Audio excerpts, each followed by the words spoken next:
I talk all the time about the importance of self-care, just kind of for our overall well-being, and really how important it is to build our sense of self-worth and how important it is through this healing process. What happens when you really have difficulty practicing self-care? What happens when you're not able to do it? Well, let's talk about it. Welcome, I'm Peggy Oliveira. Thank you for joining me. So I'm doing this video because I've been talking about self-care. I've been sharing some short videos about self-care, and I've had some people ask about kind of what I just stated, that what happens when you don't practice self-care. So I do think it's important to talk about, because part of self-care is building your sense of worthiness. And that comes from a few different avenues when you practice self-care.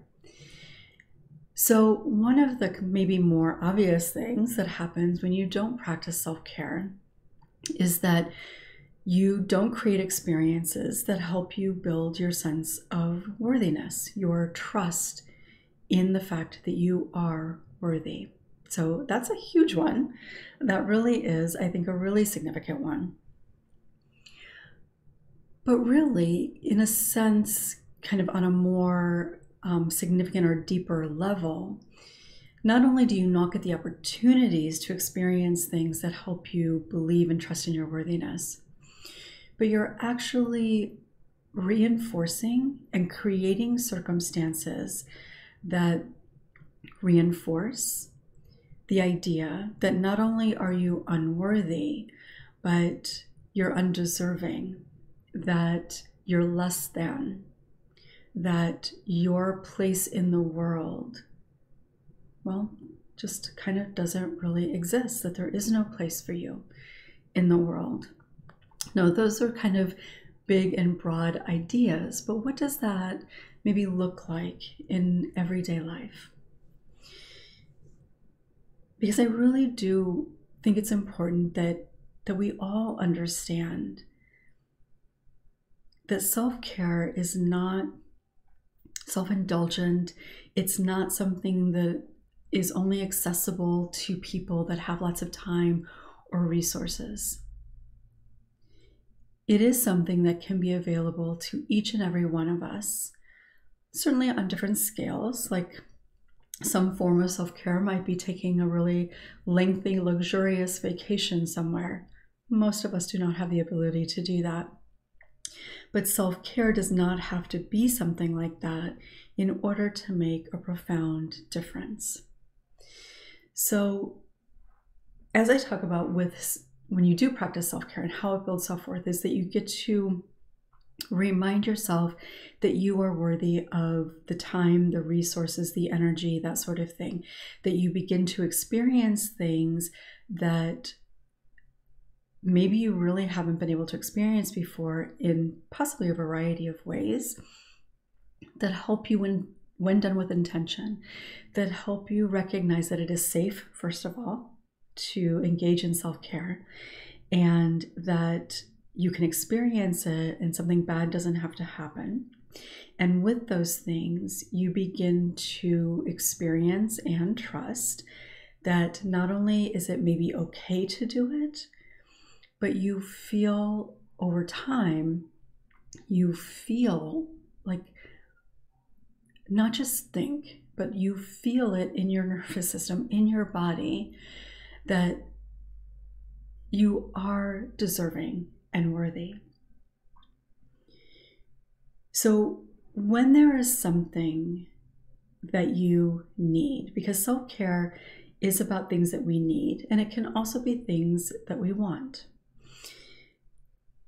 When we don't practice self-care around things that we need, like rest and sleep and hydration and nutrition, connection, when we're not fueling, in a sense, those needs, it does more than just make us not feel good. It does more than just reinforce the idea that we're not worthy, though that is really significant.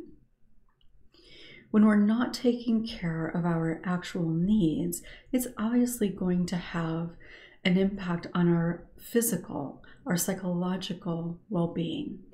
And so physically, we may feel physically not well. We might feel sick. We might feel really lethargic, have no energy whatsoever. It could potentially lead to some other sorts of symptoms or issues that require medical attention. People that struggle with blood pressure and glucose, those are a couple of pretty big things that people ignore quite often, which can lead to catastrophic outcomes. And so it can be incredibly extreme.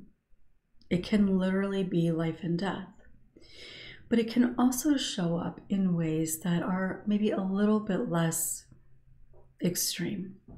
And I think that that's where probably the majority of our population, and certainly with survivors, tends to land.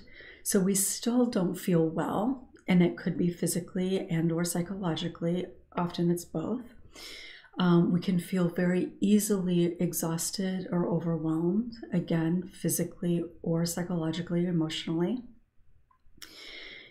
And in that place, it causes us to create disconnect from ourselves, from what's happening internally, which often leads to a disconnect with others and the things around us. Right? If you think about days that you're just feeling more tired, more exhausted, more just kind of like a low energy. And it doesn't have to be physical energy. It could very well be emotional energy. You're certainly not going to feel much of a desire to engage, right, with your own life, with yourself, and certainly with other people. You may go through the motions, but you're not connected to it. And when we go through the motions of something, even when it's good for us, but if we just are doing it to go through the motions, it will often have either potentially a neutral impact, but it actually can have a negative impact. Rarely is it actually going to have much of a positive impact. Now, there are things that you can do in terms of how you're thinking about it, being more intentional, that can make a difference, which is why being mindful and intentional about things is so important. But from that place of disconnect, it tends to create more disconnect. And again, that can be within ourselves, so we're not aware of what we need or want. And even, maybe not more so, but just as significantly, creates more disconnect from the people around us. Now, you might still be around people, but your level of connection with them is going to be very different, if not just non-existent at all. And we need connection. We need that to feel happy. We need it to feel content. We need it certainly to feel any sense of joy. And we need it to be able to trust in our worthiness. So it really can have a significant, widespread impact when we are not taking care of ourselves. And over time, not only is that obviously going to lead potentially to some sorts of different types of chronic medical circumstances or issues or diagnoses, but over time, that sense of disconnect from ourselves and others reinforces and furthers the felt experience of not belonging, of not being a part of something, of being different or separate. Even if you are out engaging in the world every day, that is likely going to be present for you. Some days you might notice it more than others, some months maybe more than others, but it is going to have an impact. And if you are somebody that has struggled with this, struggled with practicing self-care, if you reflect on different times in your life, you're likely going to be able to recognize that that has been part of your experience. So self-care has a very real psychological component to it in terms of what it does for our sense of self, our sense of belonging, certainly our sense of worthiness. All of that is significantly affected in the various ways that I talked about. On a physiological or medical level, it can have some very significant and very real consequences. And unfortunately, something that a lot of people in the world, but certainly people that have experienced childhood trauma, experience kind of collectively. So many of us fit into this, in part because of how we disconnect from our bodies. Also in part because of what we believe about who we are and what we're deserving of and not deserving of.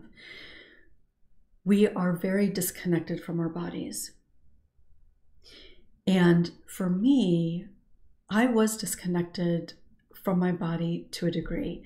And at the same time, and I'm sure some of you will be able to relate to this, while I was very disconnected, I was also, in a sense, somewhat hyper aware of what was happening in my body. And kind of what I mean by that is I would notice a lot of different things happening in my body. I would just dismiss it. I would criticize it.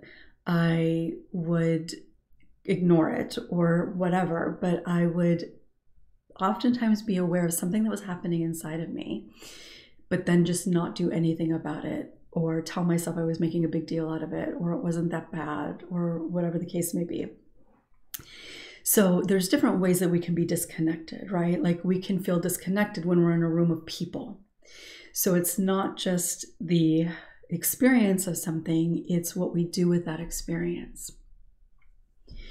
So for a lot of people that have experienced childhood trauma, like if you think about the ACEs score and all of the long-term medical complications that people can experience, I think a lot of that does come from predominantly the stress that we experience and what that does to our bodies long-term.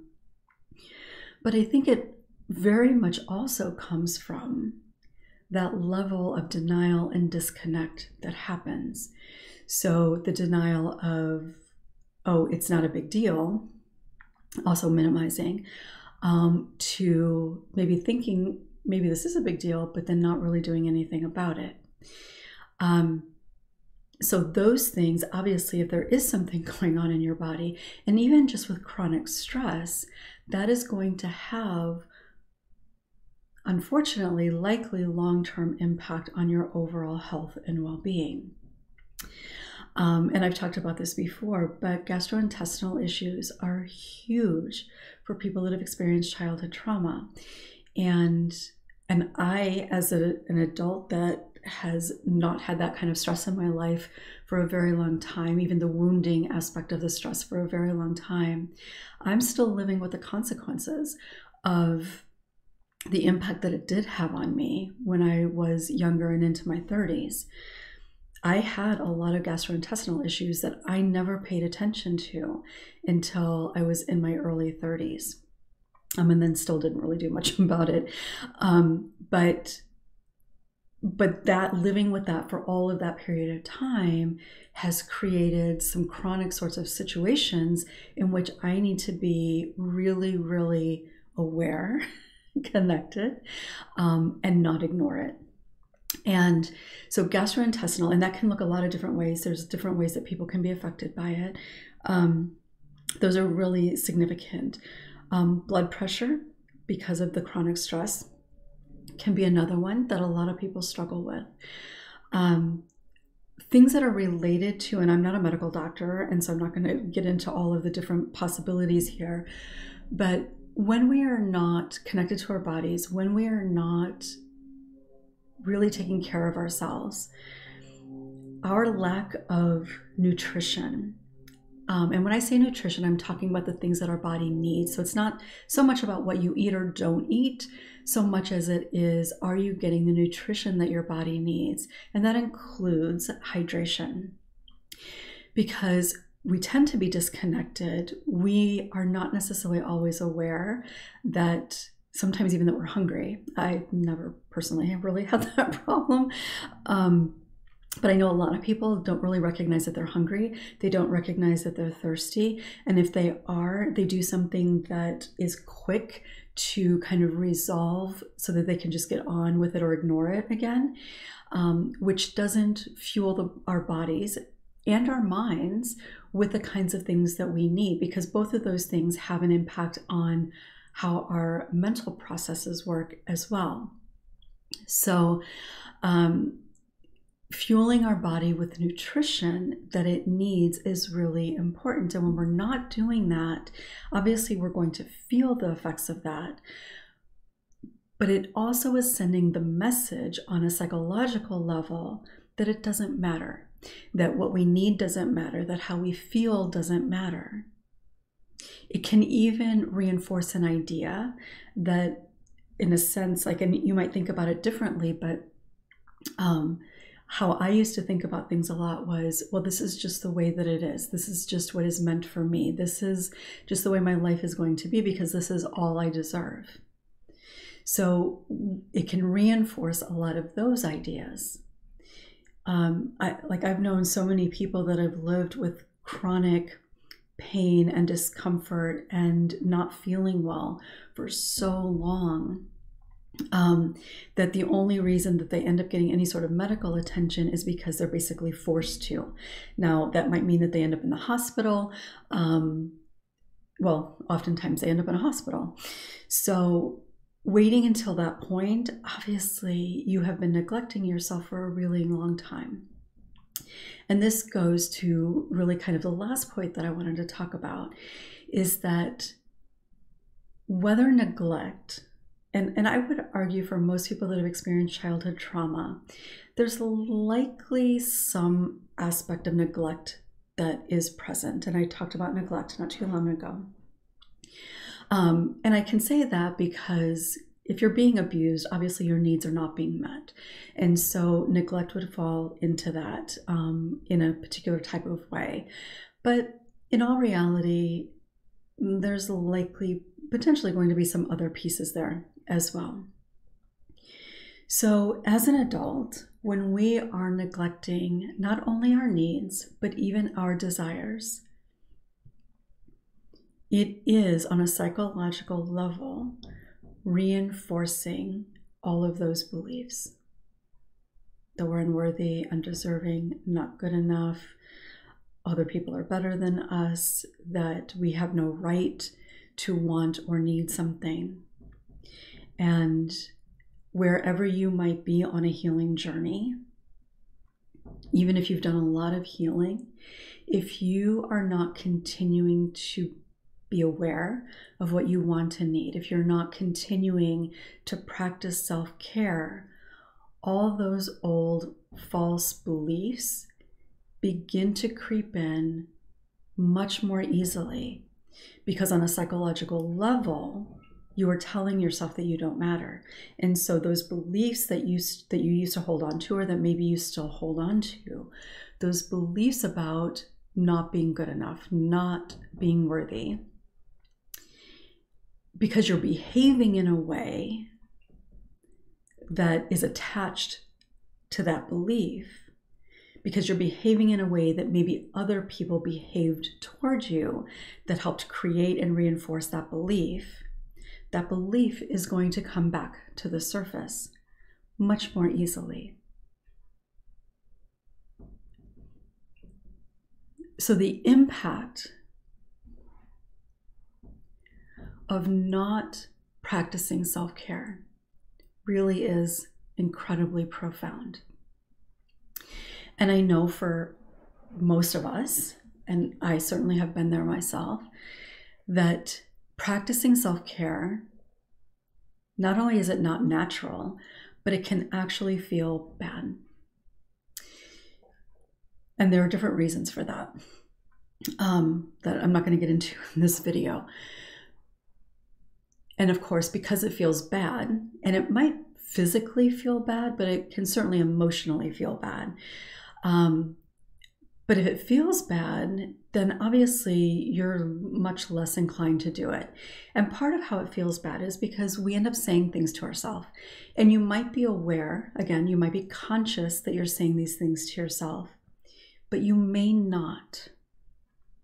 But what happens when you're not used to that, and you've even had to make yourself believe that it's not okay to do it, when you start to do it, or when you think about doing it, those fears, those beliefs will come to the surface. Oh, you shouldn't do this. You shouldn't take the time. You have other things to do. Who do you think you are? You're being selfish. Something bad is going to happen if you do this. Like, fill in the blank, right? I know that anybody watching this video will have an example that they can point to. And depending on the circumstance, that might be different, but generally speaking, there's going to be likely one to maybe a few things that you will say to yourself repeatedly over time to reinforce that idea. And so literally, it can feel bad to think about practicing self-care. So when you do it, when you start to practice it, you're going to likely have to, in a sense, force yourself to do it. So that means that you're going to have to recognize that this is going to feel uncomfortable. This isn't going to feel good. I'm going to potentially feel afraid of what's going to happen if I do this. And this is where the practice in healing comes in, one of the many ways that it comes in. You have to practice being with that discomfort, doing the thing anyway. And it could be something small like drinking enough water, or something much more significant. But practicing being in that place of discomfort, doing it anyway, recognizing that nothing bad happened.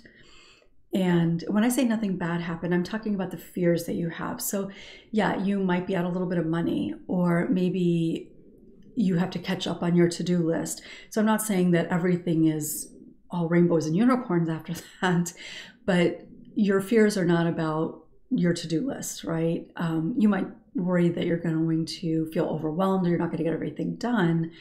But that's a relatively minor fear in the scheme of the kinds of fears that we can often end up having. So in doing it anyway, you get to have that experience. You may not be able to enjoy the thing that you're doing very much because you're still likely going to be in your head a little bit. And that's where being mindful, practicing being really present, being engaged can be helpful. But the more you do that, the more you practice that, the more you recognize that you can feel and experience that discomfort, and it can be okay. And hopefully maybe even find some sort of peace or enjoyment as a result of it, which will happen. It may take a little bit of time. It may take several experiences for you to be able to kind of settle in and feel some of that. But you will get there. And that's when the shifts really begin to happen. So you have to just kind of sit with that. The other thing is you can start small.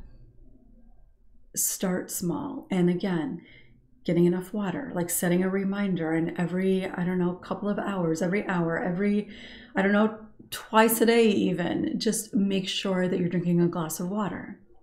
It could be more around trying to make sure that you are incorporating, like if you, in terms of your food, if you like struggle with eating well, which is most of us, myself included,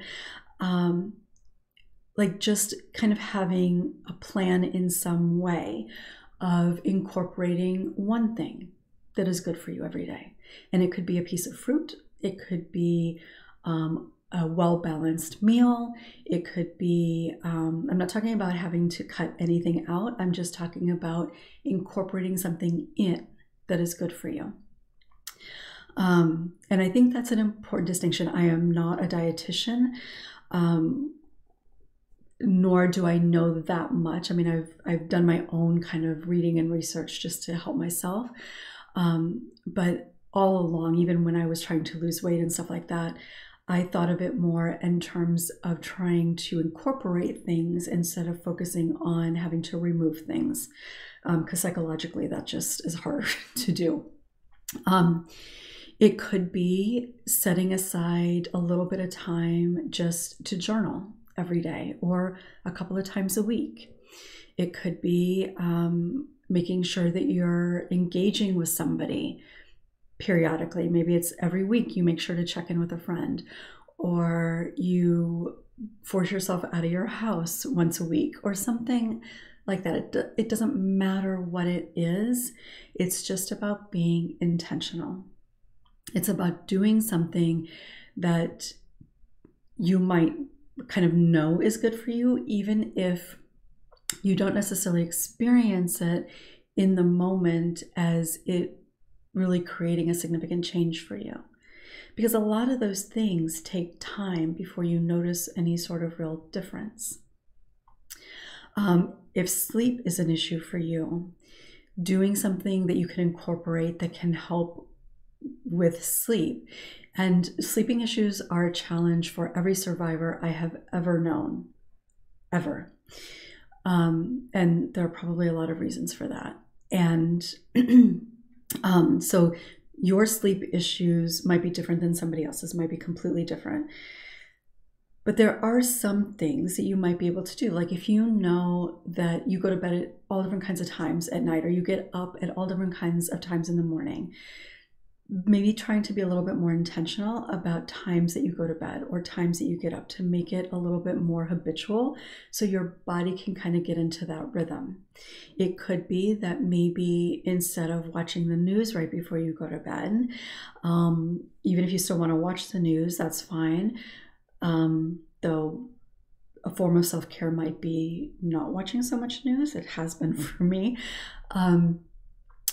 But if you do, or you engage in something else right before you go to bed, setting a little bit of time aside, it could just even be 5 minutes to start, where you maybe turn the news off and for 5 minutes you read something that's not related to anything that you would have just seen on the news. Nothing that is going to get your mind going. Something that is just kind of relaxing. Maybe you listen to some nice soothing music. Maybe you do a guided meditation.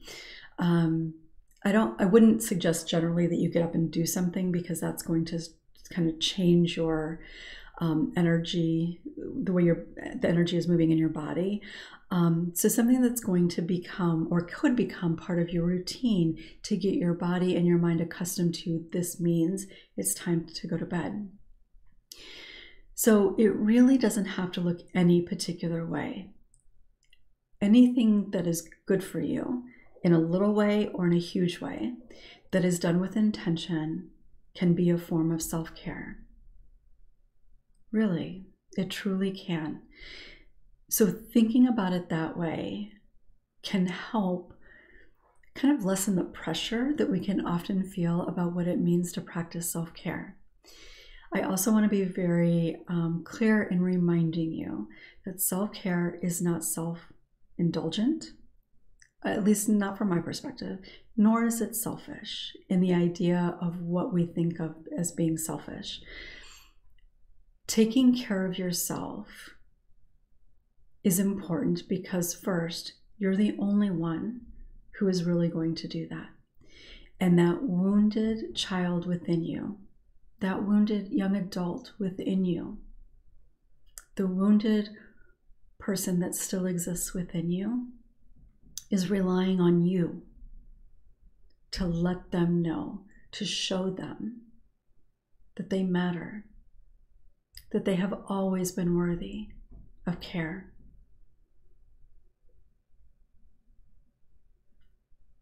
You owe that to yourself. You are the only one who can really do that. And in whatever you do in the world, if you are not taking care of yourself, your ability to show up is going to be somewhat diminished. And I know for some of you, you're going to say, no, I always show up 100%. Well, you might be surprised when you start taking care of yourself, how different it feels when you show up in those spaces. So the more and the better you take care of yourself, the more you can give to the people that matter to you, to the causes that matter to you, to the world as a whole. But most importantly, it's what you give to yourself. And you are absolutely deserving and worthy of all of that. I'd love for you to share what came up for you in the comments. If you haven't yet, make sure to subscribe and click the bell for notifications. If there's anybody in your life who you think could maybe benefit from hearing a little conversation about self-talk, make sure to share it with them. Thanks so much for being here. I'll look forward to seeing you next time.